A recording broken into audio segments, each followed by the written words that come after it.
안녕하세요. 우리가 알고 있는 명품, 명품은 무엇일까요? 글쎄요, 쉽지 않은 질문이네요. 최근에 이분께서는 이런 이야기를 하시더군요. 이게 이태리에서 장인이 까만 딱. 네, 보신 것처럼 현빈 씨가 우리에게 명품이 되는 한 가지를 이야기했습니다. 바로 장인입니다. 장인의 열정과 혼을 쏟아 한 땀 한 땀 정성 들여 만든 것입니다.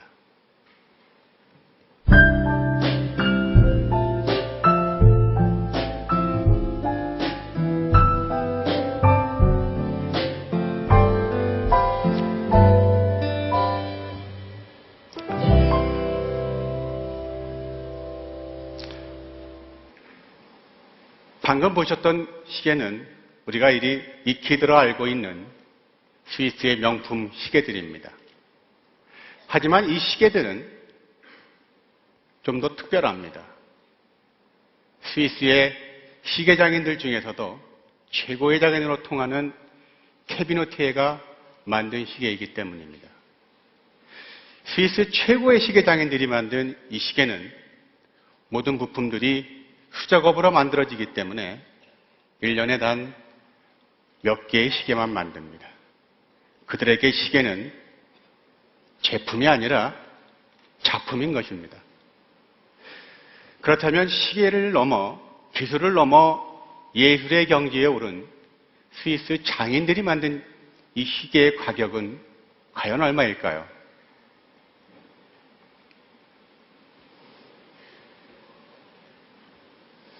세상에서 가장 아름다운 시계를 만들겠다는 신념으로 만든 이 시계는 무려 7억입니다.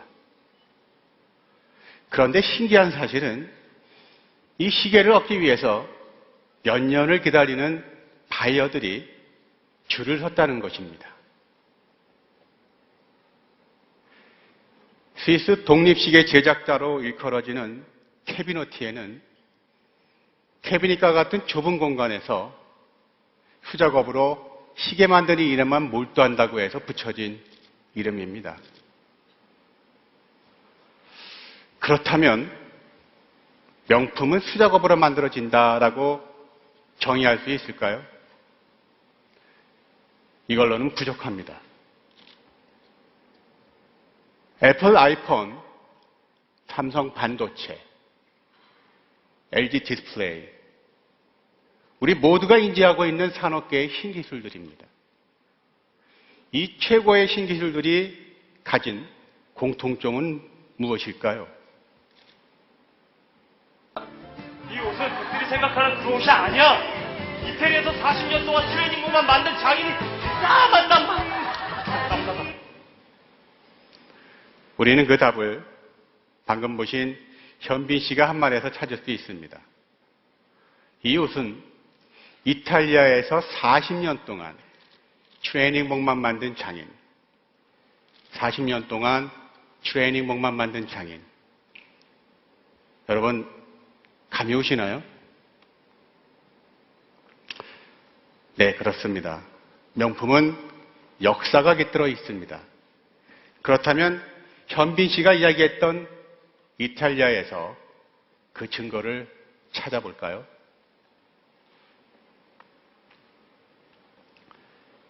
(100년의) 역사를 가진 이탈리아를 대표하는 구두 페라가모. 그의 나이 10대에 미국 헐리우드로 넘어가서 스타들이 신을 수제 구두만을 만들었던 살바토레 페라가모. 그 엄청난 성공 가도를 달리며 지금도 페라가모는 그 자손들이 역사와 전통을 계승 발전시켜오고 있습니다. 스위스의 명품 시계와 이탈리아의 명품 구두. 이들의 공통점은 역사와 전통을 계승한 장인들이 창조한 가치라는 점입니다. 우리는 명품을 사는 것이 아니라 장인들의 오랜 역사와 전통을 밑거름으로 창조한 그 가치를 사는 것입니다. 그래서 오늘 이 자리에 우리나라의 장인을 한번 모셔서 그 가치를 어떻게 창조해내는지에 대해서 들어보고자 합니다. 지난 30년 동안 보석 세공 분야에서 대한민국 대표 장인의 위치를 지켜오신 이두영 씨를 소개합니다.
안녕하십니까. 앞에서 김승희 교수님이 말씀하신 것과 같이 장인이 만든 작품에는 전통과 역사가 녹아 있습니다. 그렇기 때문에 저도 그러한 명품의 가치를 창조하기 위해 우리 조상의 전통과 문화를 저희 작품을 통해 보여드리는 노력을 꾸준히 해오고 있습니다. 제가 보여드리는 작품의 모티브입니다.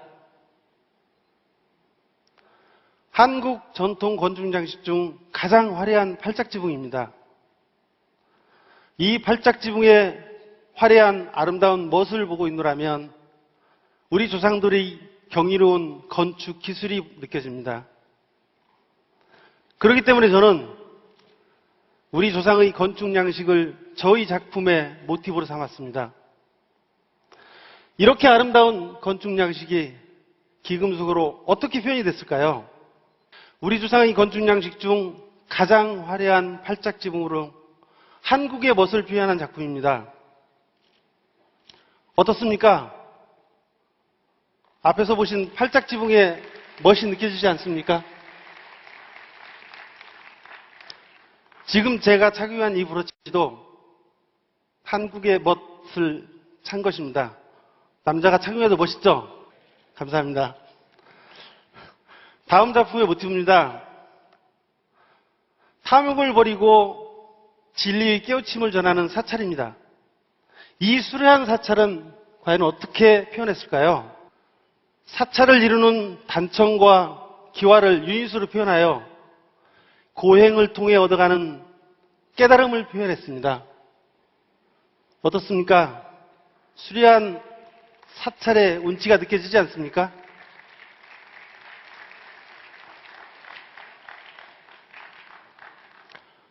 자랑스러운 대한민국의 태극기입니다.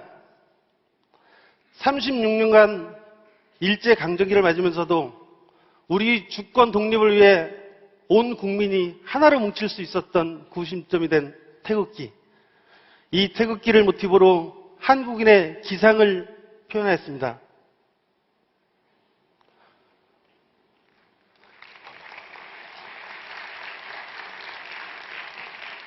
우주 만물이 음과 양의 상호작용에 의해 생성하고 발전하는 대자연의 진리를 형상화한 태극문양을 모티브로 음과 양이 상호작용에 의해 용수춤치고 있는 모습을 형상화하여 역동적인 한국인의 기상을 표현하였습니다. 어떻습니까? 대한민국의 힘이 느껴지지 않습니까? 저는 지금까지 30년이 넘게 세공 일을 하면서 많은 작품을 디자인하면서 제작해 왔습니다. 최고의 기술로 차별화된 제품을 만들기 위해서는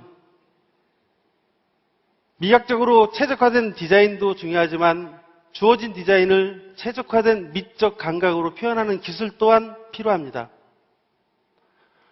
우리의 기능인들은 국제 기능 올림픽에서 3회 연속 종합 우승을 하고 있을 만큼 뛰어난 재주를 가지고 있습니다.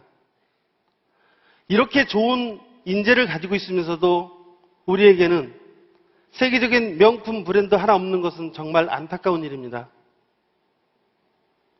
우리의 제품의 가치를 인정해주고 사랑해주는 소비 문화가 만들어질 때 우리 대한민국도 세계적인 명품 브랜드가 만들어진다고 생각합니다. 기금속은 과학이 담긴 예술품입니다. 기술은 항상 새롭게 개발되고 발전하며 변화해 갑니다. 지금까지 그랬듯이 앞으로도 꾸밈없는 기술 개발로 우리의 전통과 문화를 아름답게 표현하여 한국의 멋, 대한민국의 멋을 살리는 장이 되겠습니다. 감사합니다. 그럼 김승희 교수님을 다시 무대 모시겠습니다.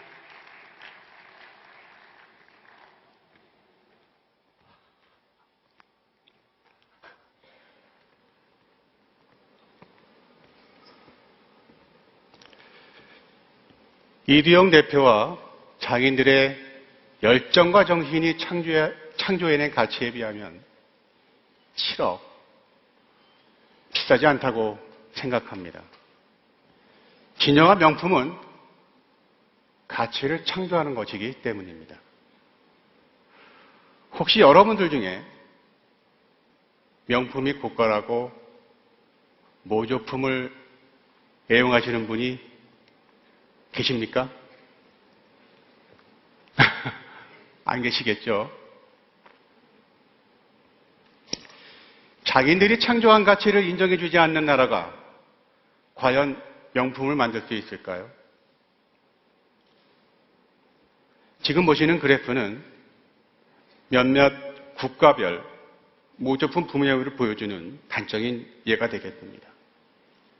그런데 한 가지 흥미로운 사실은 모조품 구매율이 떨어지는 나라에서 명품이 많이 나온다는 사실입니다.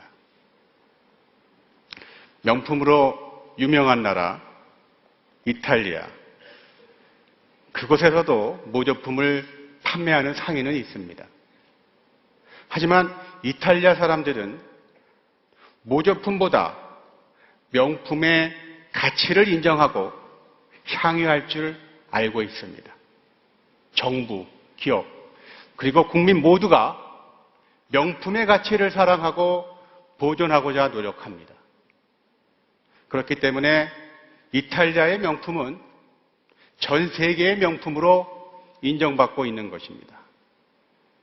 명품은 오랜 역사와 전통을 통해 장인이 창조한 가치이지 한순간에 기술로서만 만들어지는 것은 아닙니다. 그리고 그것이 진정한 명품으로 인정받기 위해서는 그 명품의 가치를 인정해 줄 수 있는 문화가 필요합니다. 우리도 이탈리아처럼 명품 문화를 만들어갈 수 있습니다. 앞에서 보신 우리나라 장인의 작품이 진정한 명품으로 승화하기 위해서는 여러분들의 관심과 따뜻한 사랑이 필요합니다. 그리고 저는 우리가 그것을 이뤄낼 수 있다고 믿습니다. 우리 조상이 만든 경복궁입니다. 경복궁 근정전은 비 오는 날 빗물이 박석 사이로 구불구불 흘러내려가는 모습이 가장 아름답다고 합니다. 이것은 건축 설계 당시에 이미 비 오는 상황을 예견해서 비스듬하게 각도를 기울여서 디자인을 한 것입니다. 이처럼 하나하나의 디테일에 신경을 쓰는 장인의 풍모를 느낄 수 있는 부분입니다. 또한 그 장인의 손길은 오랜 세월 경복궁과 함께 우리에게 전해지고 있습니다. 오늘 우리는 명품의 세 가지에 대해서 이야기를 나누었습니다. 첫째, 명품은 돈으로 환산할 수 없는 장인이 창조한 가치입니다. 스위스의 시계장인 케비노티에가 훌륭한 기술과 디테일은 정말 놀라웠습니다. 둘째, 명품은 역사입니다. 100년의 전통 페라가모는 역사와 전통을 계승하고 발전시켰기에 가능했던 것입니다. 마지막으로 명품은 장인 혼자만의 것이 아닌 명품을 가꾸고 향유할 줄 아는 그러한 문화가 필요한 것입니다. 이미 경복궁 근정전에서도 보았듯이 우리 몸속에는 명품을 느끼고 사랑할 줄 아는 DNA가 흐르고 있습니다. 이제 우리는 역사와 문화 그리고 장인 정신을 소중히 여길 바로 그 시점이라고 저는 생각합니다. 감사합니다.